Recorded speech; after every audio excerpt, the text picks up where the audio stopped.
Cette boutique, ça fait 15 ans que Victor l'a ouverte dans le quartier de Choubra au Caire. Depuis le début, il y vend des cadeaux et également des décorations de Noël pour les chrétiens.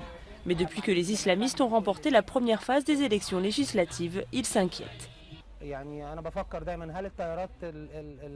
Je me demande toujours, à partir du moment où les partis islamistes sont au pouvoir, si nous allons avoir les mêmes libertés et si nous allons pouvoir continuer notre travail, surtout quand certaines personnes pensent que ces choses devraient être interdites par la loi islamique.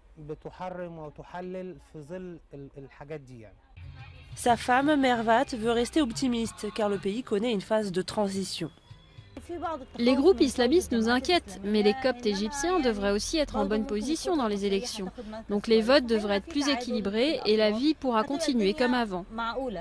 Bien qu'ils soient minoritaires parmi les 80 millions d'Égyptiens, les Coptes représentent quand même 10% de la population. La communauté s'est battue de nombreuses années pour obtenir l'égalité de ses droits dans le pays. Chaque construction d'église a donné lieu à de longues luttes. Alors, depuis la chute du régime de Hosni Moubarak en février dernier, les Coptes surveillent de près les propositions des partis islamiques tels que les Frères musulmans ou les salafistes d'Al-Nour. Les frères musulmans ont un programme bien spécifique et selon ce qu'ils ont dit, les Coptes et les chrétiens en général ne seront pas concernés. En revanche, le programme des salafistes est flou. Ils ne font pas de propositions économiques fortes et claires. Les responsables du parti salafiste Al-Nour tentent de rassurer, ni les chrétiens ni les musulmans libéraux ne doivent les craindre. Ils dénoncent d'ailleurs une campagne de calomnie qui attise les peurs.